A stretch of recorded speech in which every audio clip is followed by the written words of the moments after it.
I believe that God's personal, and that He relates to us person to person, and as such, we can be wrong about Him. And the different religions of the world, they make claims about who He is. Are they all equally valid? Can I truly trim away various aspects of Christianity until I come down to this lowest common denominator and still say that I'm rightly relating to God in any Christian sense? I don't have Christianity anymore, because for Christians, the path to God, as revealed, I believe, by God, that path is part and parcel of who God is. What God has done in Jesus Christ is a demonstration of who He is. We look at Jesus Christ, we see the grace of God. We see the mercy of God. We see the holiness of God. We can't reduce the various religions down and have anything remaining that is distinctive of them. Religions can be wrong. God's revelation of Jesus Christ, I believe, is right. Yeah, this is the problem with me in a debate. I have the same problem with that kind of pluralism, and that's why I said the uniqueness of each tradition is important as well. I don't really like that reductionism. You know, it really does, I think you have a valid point there for sure. You have to take each tradition on its own terms from what it says and what it teaches. And you have to really, some traditions you almost have to live in the culture that religion comes out of to really get it, especially indigenous traditions. A lot of people think they've adopted Native American tradition, and you know, if you haven't lived with that tribe and understand the culture we have that's adopted that tradition. So I cheated because Gary said I could prepare what I was going to say ahead of time a little bit. And I wrote some stuff for this part. And this is where I waited to talk about Jesus, and to talk about Christianity. Because what I said about point of view, I approach Christianity as a feminist Christian. Okay, I also have some other traditions in mind that I also hold, which Todd would say you can't do. From my point of view on Christianity, you can. I need to say before I begin this that there are actually 3 positions on this, and you didn't say that yet, so I'll say it. One is exclusivity, which Todd is arguing. The other is pluralism. Yes, there are many traditions, each is valid. The third position is called inclusivity, and that's where you accept one path as the true path, but you say, well, others who may not know about this path, but who are doing what this path requires, can be said to have the path.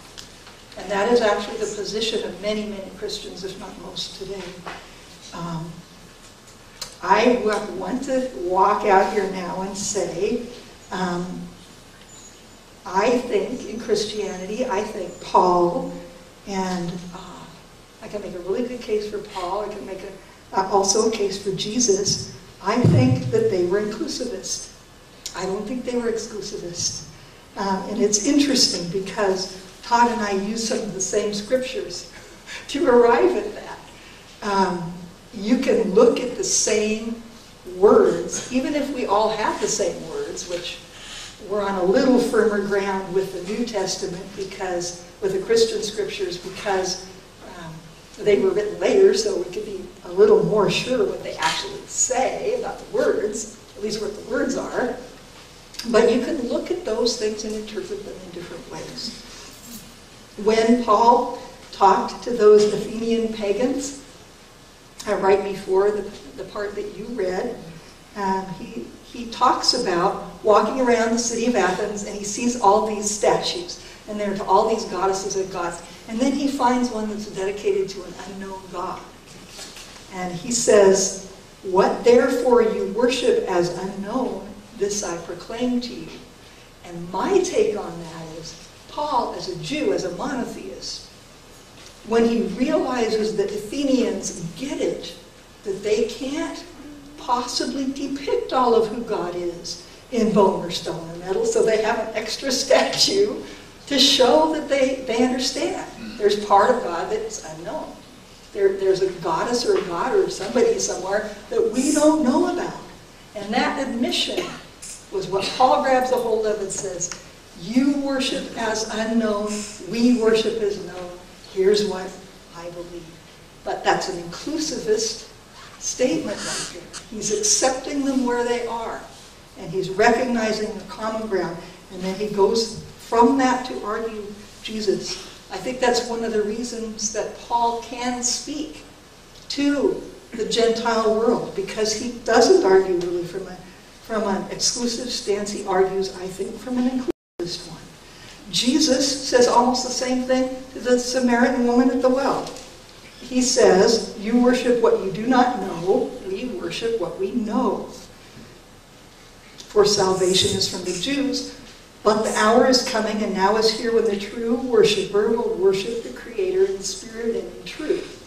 I think he's recognizing her faith and doing the same thing, saying, well, you're unknowingly doing what my tradition teaches, and therefore we will both worship in truth our Creator. So I see that whole thing and that whole exchange in a different way. And he allows the Syrophoenician woman to correct him. When he tries an exclusivist argument and she corrects it.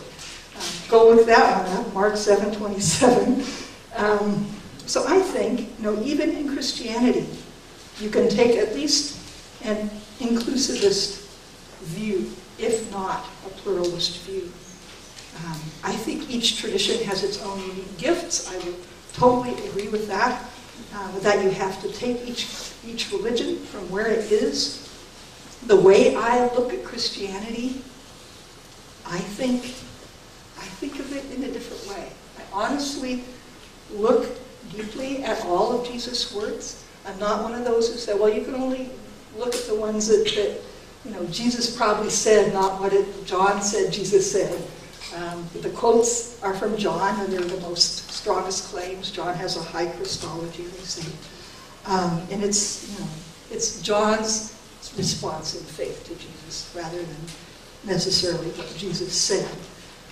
But John frames it in that way. I think that Jesus would not reject any of the faiths. I think Jesus would say, as he did to the Roman centurion, not even in Israel have I found such faith. I think Jesus, in that statement right there, he's a Jew. He's speaking of Israel as meaning all that whole traditional Jewish faith.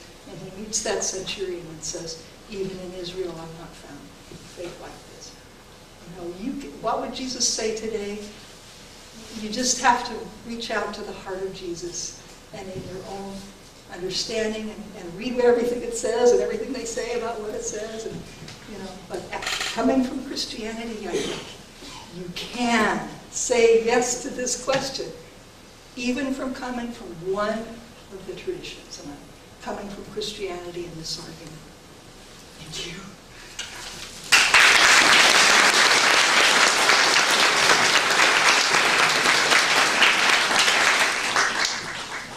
Now I'm going to move the speakers over to the chairs here, and we will have a few minutes of questioning back and forth by the speakers, and then we'll open it up to questions from the general audience. Well, I guess I'd like to start by asking you, do you think that God is personal? If you mean, does God meet us each where we are? Yes. I think so. And I think, one of the important things to me about that is, first of all, no one can tell you how God is for you. That you are responding in that still small place that's been called inside you. So your response really is person to person. And I do see God in a personal way. I think my view is broader than just that. But I'm a human. it helps if I'm going to talk to somebody, you know, to speak subject to subject. So, and I'll just give you a personal experience, okay? Where I come from with that. This is probably going to get us off the subject, but when I was a teen, this is kind of in the public discussion right now, so I might as well say it. I was getting ready to kill myself because I was gay. Okay? I mean, I was sitting there with a knife in hand. And I thought the scripture condemned me. Okay? So I just was clear about all of that. And in that day, there weren't a lot of different interpretations out there. And so, as I was preparing to do that, that voice that I just said, that still small voice, said, you can do that if you choose, but don't you know I created you exactly as you are for a reason, and I have plans for your life. That's my core experience. And it was a female voice in my reception of it. So from that, you know, I opened up. My path went along various paths, which I put together today. But that's the center. I think that's how it happens. I mean, I think the divine does reach to us. Right there, in our greatest need. That's what I think. You've used terms throughout that this is who God is to me, and so God meets us in different ways. Do you really think that God manifests himself in not just different ways, but perhaps in contradictory ways? That God would reveal himself as one kind of being to one person, and then reveal himself in a completely contradictory way to another individual? That's a great question, because it gets at the core of, I think, the difference in our arguments. I don't see it as either or. I know that God, I would say the goddess, okay? The goddess is my language. I would say that she reveals herself in lots of different ways, including in Scripture. Most of those are metaphorical. Some of them are not metaphorical. There's many names, for one thing. But God it does reveal God's self in different ways. Yes. And some of them may look contradictory to us. And I think the reason they look contradictory is because we don't have a full understanding. You know, we can't see all of who God is. There's, to use the Christian scripture, there's different ways of expressing that. Moses sees God's back, you know, not the front. Paul says we see through a glass darkly. I think it may look contradictory because we can't see the whole that we're trying to describe. So I really don't think there are contradictions. I think that's our human need to separate things out, divide them. Do you want to ask again? Sure, I'll just follow up on that. Not to, and I say this with all due respect, so if I were to say to you that my experience in reading the Christian scriptures is that homosexuality is condemned in the Bible, that you would affirm that as a valid reading of scripture for me? And is it possible that I'm right and you're right? And so what if I were to say, but I think that God sees your homosexuality and says that that's wrong?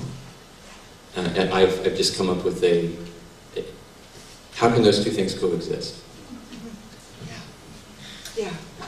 Good. You're very good at this. When you are dealing with interpreting a text, okay, you've got your own understanding, but you've also got the text, okay? So, I mean, there's another party there that you have to deal with, and that is, what does it actually say in the text? Okay, so, I mean, yes, there is a right and wrong about that, because there is what it says.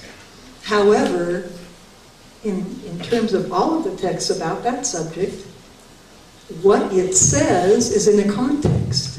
And what that context is, we're not in. We're not in that society. And we actually, Paul uses Greek words that we don't even have anywhere else. So, I mean, and some of them are just words in a list. So it's really, it is open to interpretation.